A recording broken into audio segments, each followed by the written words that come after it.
You are listening to The Evidence Locker. Thank you for choosing our podcast. Our sponsors make it possible for us to keep bringing you new episodes. Please support them as they have some great deals just for you, our listeners. If you prefer to listen to ad-free content, simply find us on Patreon, where plans start from as little as $2 a month. 25% of these proceeds are donated to the Doe Network, working to bring closure to international cold cases. For more information, follow the link in the show notes. Today's episode is brought to you by Rome, sexual wellness products, helping people embrace what feels natural to them. To get 20% off site-wide at explorerome.com, use code EVIDENCE at checkout. Our cases deal with true crimes and real people. Some parts are graphic in nature, and listener discretion is advised. Each episode is produced with the utmost respect to the victims, their families, and loved ones. Serafin de Alba lived on an isolated rural property in southeast Spain. He rarely had visitors, so when an old friend came around and asked for a favor, he was happy to oblige. However, in the days after Juan and his two associates had disposed of their garbage, the flies swarmed his lemon grove. Serafin wondered if something more sinister was going on. Meanwhile, family and friends of Ingrid Visser and Lodewijk Severein were deeply concerned. The Dutch couple with close ties to Spain failed to return home from Murcia after what was supposed to be a 2-day administrative trip. The couple was reported missing, and an intense search ensued, involving law enforcement from Spain, the Netherlands, and Interpol. As the investigation unfolded, the gruesome truth of what happened to them emerged.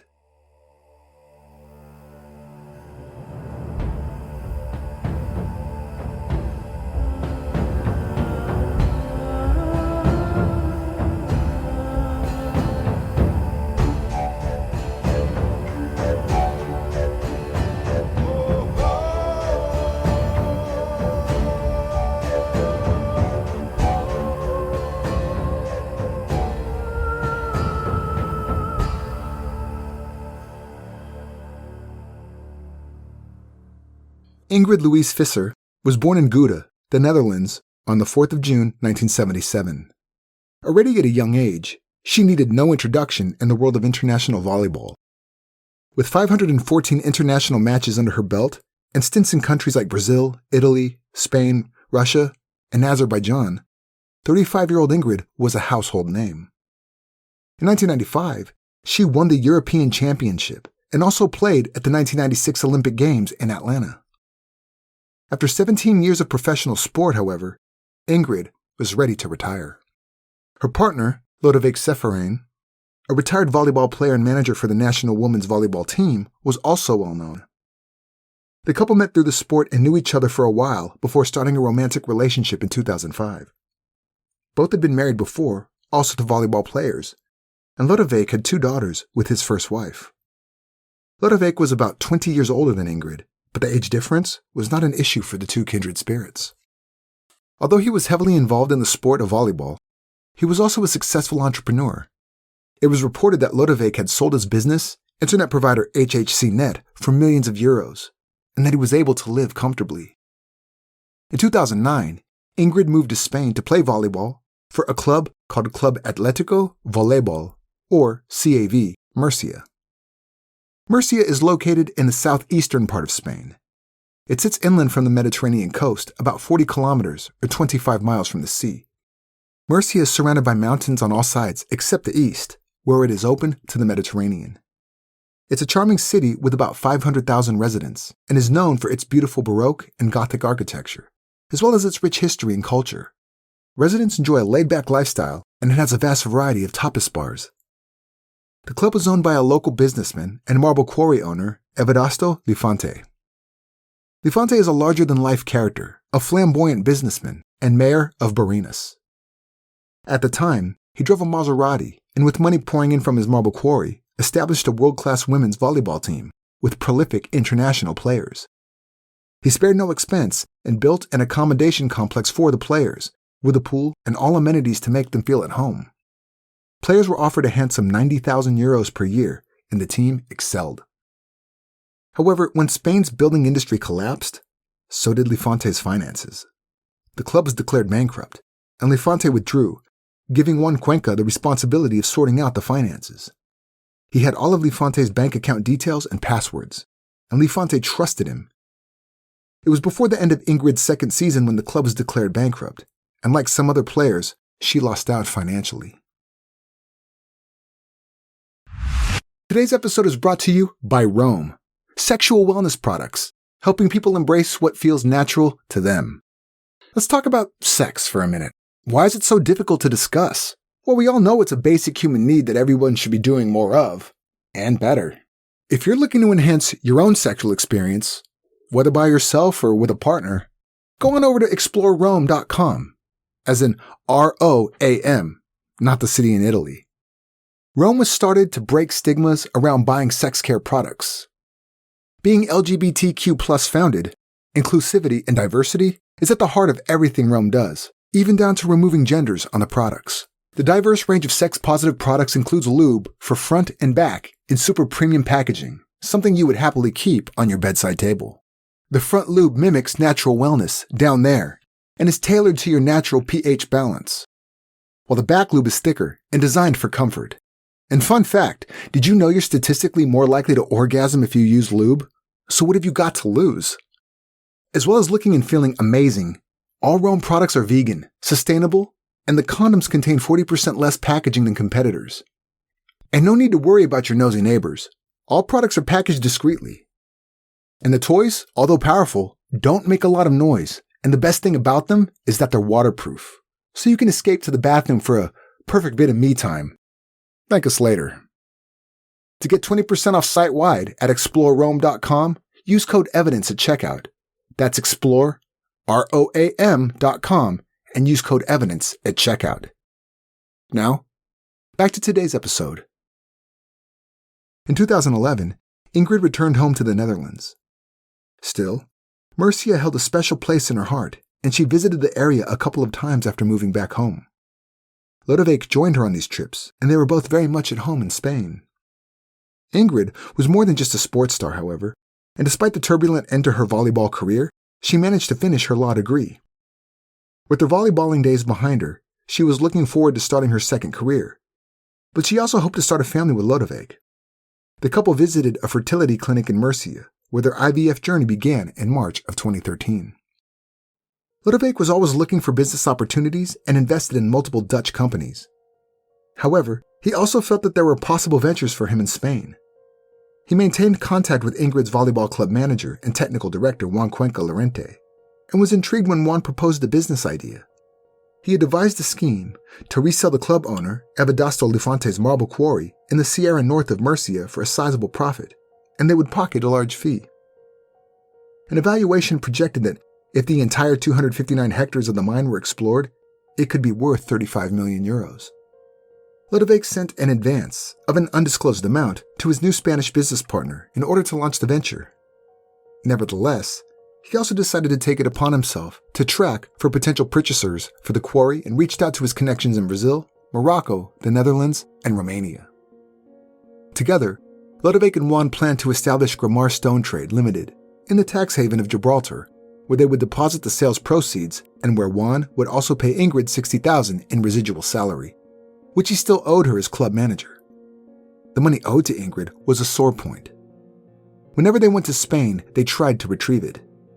They approached Evadasto Lifante, but he claimed Juan Cuenca was the one to talk to. Juan always assured them the money would come, and threw it back to Lifante, saying he'd talked to the former club owner. In May 2013, Ingrid and Lodewijk planned a short trip to Murcia, only for 2 days. They left Eindhoven for Alicante on May 13th, and the return ticket was booked for 7:30 a.m. on May 15th. The purpose of the trip was a checkup at the fertility clinic, and a meeting between Lodewijk and Juan Cuenca regarding a financial matter. They rented a Fiat Panda at Alicante Airport and drove the 75 kilometers to Murcia. They stayed in Murcia for the first night and had booked a room closer to the airport, due to their early departure time for the second night. When they arrived in Murcia, Lodewijk texted both his daughters and said that they had arrived safely and that everything was okay. Ingrid chose to leave her phone off while they were in Spain and did not have contact with anyone after they had left the Netherlands. They had plans to meet Juan Cuenca that night at the Príncipe de Asturias. where Ingrid used to play her home games for CAV Murcia. Lodewijk dreaded the meeting with Juan because he knew it would not be pleasant. Months had passed since Lodewijk had sent Juan the money, and the Spaniard had made no progress with registering Grimar's stone trade. This placed a lot of pressure on Lodewijk, seeing as Russian investors he had brought to the party were getting restless. They demanded to see what was happening with their money, and Lodewijk urgently needed Juan to play ball. The sale could not take place before the company was registered, and Lodewijk was worried about the radio silence from Juan. Lodewijk had flagged his concerns in an email, written in English, sent in April. "I missed the daily info from you. I just wait and nothing happens. You say what I want to hear, but you are not transparent about the money. I think we had better not see each other until you have transferred the money to me." Juan did not reply. A week later, Lodewijk sent another email. "Let me explain my situation. Yesterday, I had a meeting with one of the investors in our project, and they don't trust me anymore. They withdrew and sued me for the losses that they have already suffered. They seized my company through the court, and I myself have lost a lot of money because of this. So my situation is quite disastrous. This week, I don't want any more promises but the money." Juan reached out to Lodewijk, mainly in an evasive manner, and tried to pacify him. Lodewijk was relieved that Juan responded and maintained contact with emails and phone calls up until their date of arrival in Murcia. Lodewijk confided in his Dutch business partner, Peter van Baan, that he worried he would run into Russian mafiosi types while in Spain. Peter warned him to be careful, and Lodewijk took it to heart and asked Juan to get him a firearm for protection. Juan sent a photo of a Walther 5, to which Lodewijk simply replied, "Nice." However, it has not been established if the firearm ever made it into Lodewijk's hands. On the weekend of May 18th, Ingrid and Lodewijk had not returned home from Spain, and friends and family became concerned. They tried texting, calling, and emailing the both of them, but did not get any reply. A family member of Ingrid's knew that they had an appointment at the fertility clinic in Murcia and called to hear if they had any information. It was disconcerting to learn that Ingrid and Lodewijk never showed up for the appointment. The friend urged the clinic to alert authorities, which they did. A search was launched by Spanish police, and they learned that Ingrid did not show up for her ultrasound at the fertility clinic. They had also not checked out of their hotel, and all their belongings were still in the room. Despite booking and paying for a hotel room in Santa Pola for the evening of the 14th of May, they did not show up. And the next morning, they did not board the Ryanair flight back home either. No one knew where the couple could be. Two Dutch tourists, both fair-haired and over 1.9 meters tall, would be easy to spot in a town like Murcia, which is not much of a tourist hotspot. Being the local volleyball club's star player, Ingrid was well known around town. Ingrid and Lodewijk's families were in constant contact with Spanish authorities. Because their rented Fiat Panda had not been located at that time, they theorized that the couple had been in an accident. The winding roads around Murcia could be treacherous, and investigators feared the worst. Police asked family members if the couple had mentioned any names. Who were they going to see or meet in Murcia? Or maybe outside of town? Could they have had an accident on the way there? The closest family came to recalling a name was that Lodewijk had mentioned meeting Juan Cuenca Lorente. Ingrid's family and friends felt from the start that he had something to do with their disappearance, and was even able to send photos of him to the police. It did not take police long to find the connection. Juan Cuenca Lorente from Valencia, former club manager at CAV Murcia. Police called him and asked if he had met with Lodewijk, and Juan said that they tried to arrange a meeting but had not confirmed the time and place. This, of course, was a lie. Still, he agreed to go to the Murcia police station first thing Monday morning to make a detailed statement. On Sunday, the 19th of May, the story about the missing Dutch couple dominated the news in Spain. A woman from Molina de Segura saw the news and was mortified. Juan Cuenca's girlfriend, Maria Rosa Vasquez, recognized the photos of Lodewijk and Ingrid. Earlier that week, Juan had asked her to give them a lift to a holiday home he had asked her to rent. Maria Rosa wasn't sure what to make of it at all, but she felt the need to get herself and her two children to safety. She packed the car and drove up north, a couple of 100 kilometers away, to stay with family. The Dutch community in Murcia stepped in and launched an awareness campaign with flyers and information about Ingrid and Lodewijk's disappearance. It seemed like the missing persons poster was on every lamppost in Murcia. Everyone knew about the case. When Juan arrived at the police station in Murcia on Monday the 20th of May, he told investigators that Lodewijk was in the process of selling Evadasto Lifante's marble quarry and suggested they talk to the high-flying mayor. He also mentioned that the sale had brought them in contact with the Russian mafia, and that their disappearance might be related to the deal. Perhaps something had gone wrong. With the help of Dutch authorities, Spanish police confirmed that neither Lodewijk nor Ingrid had touched their bank accounts in a week. Their phones also went unanswered, and they had not been in contact with any of their friends or relatives. A week after they were last seen, the rented Fiat Panda was located by a patrol vehicle on Avenida de Juan Carlos I, not far from Hotel Churro where they stayed. Investigators scoured CCTV footage from the area near the car and found crucial evidence. They were filmed from a tram camera crossing the road. Because of their height, they stood out in the crowd, and their faces could be seen towering above other pedestrians. This was at 8:22 p.m. on the 13th of May, 2013. Ingrid was closest to the camera, and Lodewijk right next to her, wearing a white shirt and a dark jacket. It was dusk, not completely dark yet, and local residents could be seen going about their business, waiting for a tram, walking along the street. There was nothing alarming in this footage. A forensic analysis of the Fiat Panda did not yield any information, and investigators felt that it was crucial to find out where the couple was heading after they left their car. Meanwhile, journalists from around the country, as well as from the Netherlands, arrived in Murcia, and the case ran in the headlines every day. Everasto Lifante heard that Juan had implicated him in the case, and voluntarily went to the police station to inform them about Juan's fraudulent dealings, specifically that he was trying to sell his quarry without his knowledge. Police were concerned that this high-profile case would go cold if they bought into the mudslinging between Lifante and Cuenca. They took note of both statements, but felt the best way to proceed would be to bug Juan Cuenca's phone. And this move paid off immediately. A message came in from Maria Rosa Vasquez. It was referring to the Fiat Panda found by police and said, "What happened to them, Juan?" Cuenca replied that it didn't concern her, and she shouldn't worry about it.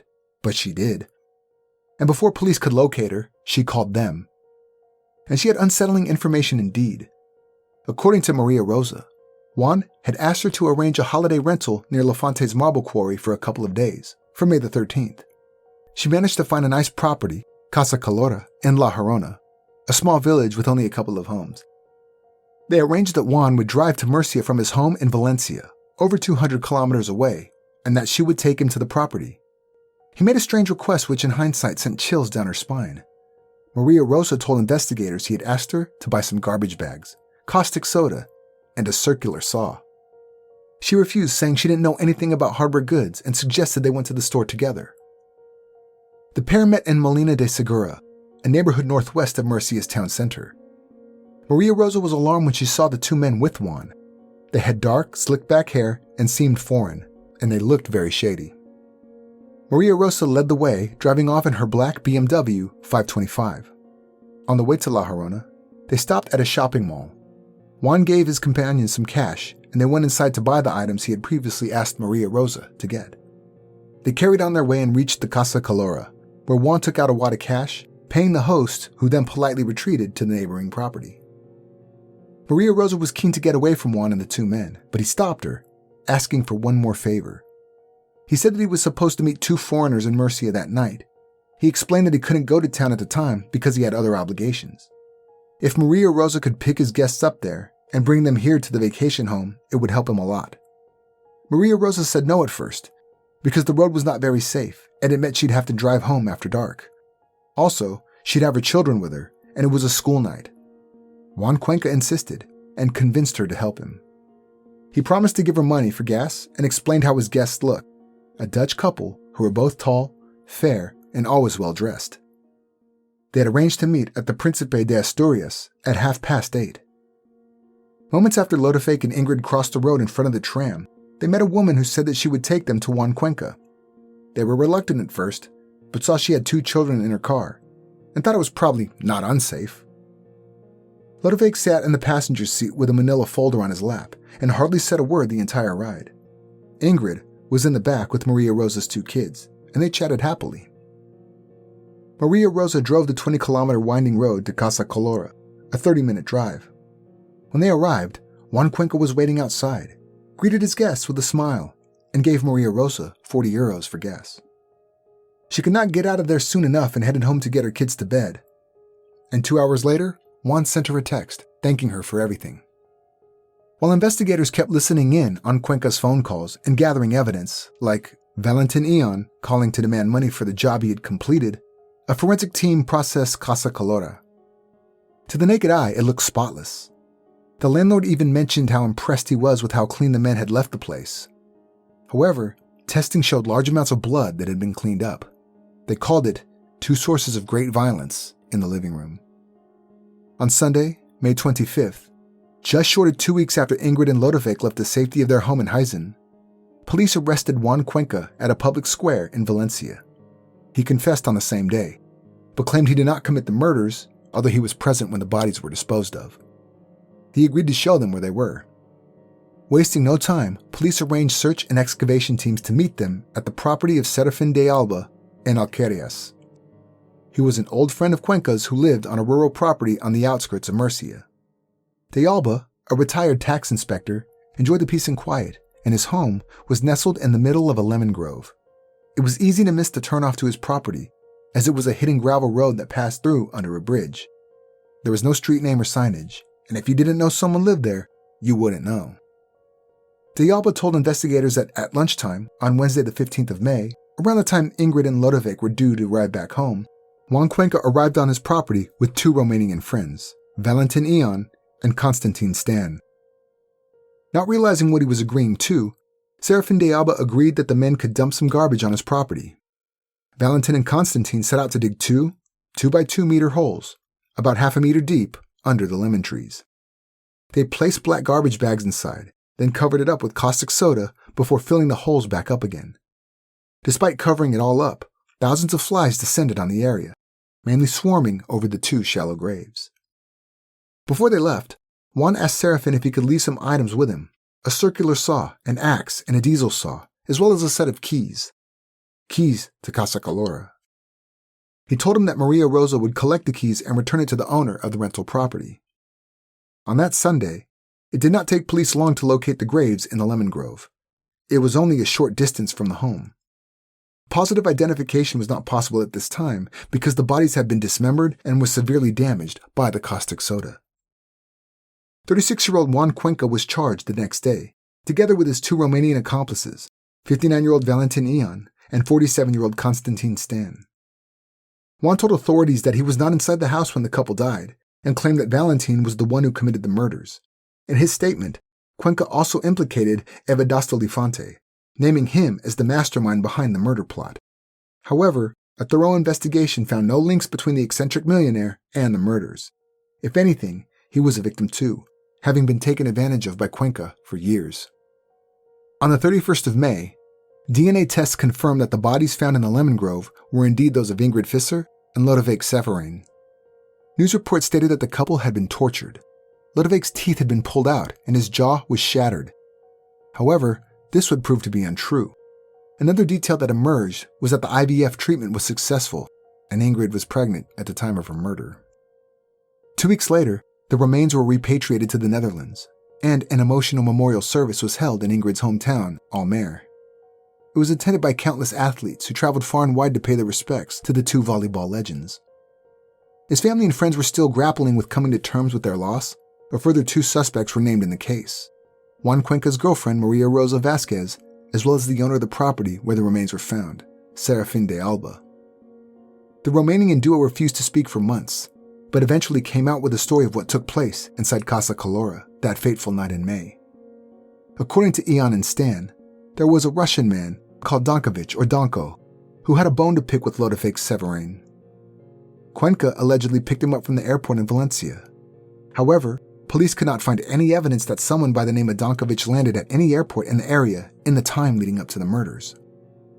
Ion and Stan went on and claimed that an argument between the Dutch national and the Russian got heated, and that Lodewijk pulled a gun on Donko.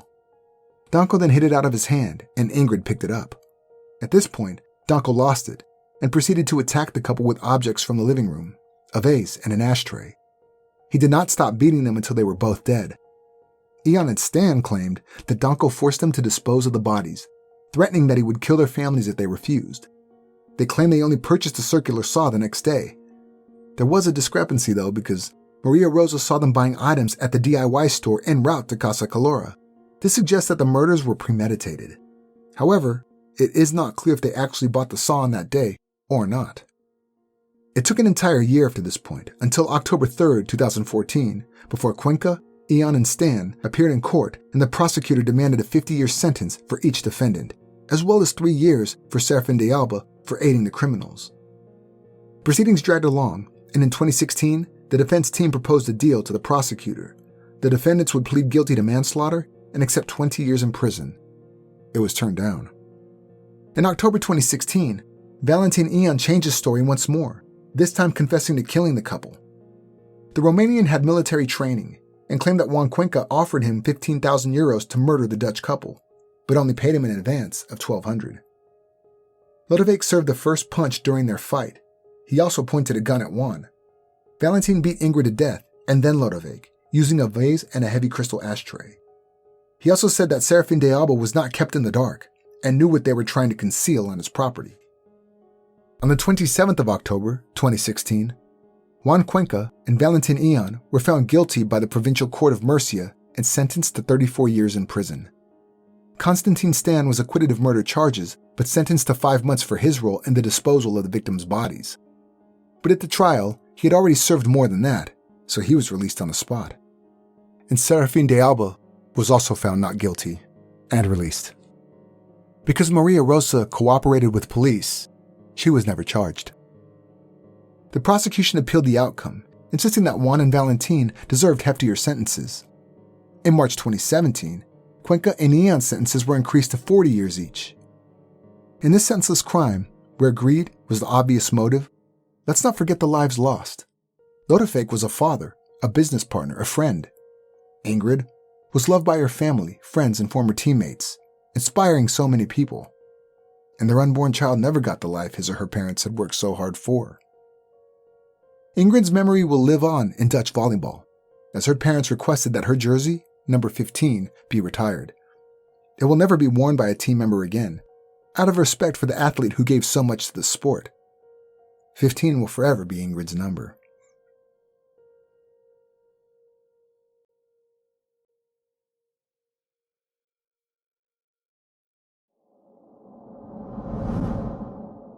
We'd like to thank today's sponsors, Rome, sexual wellness products, helping people embrace what feels natural to them.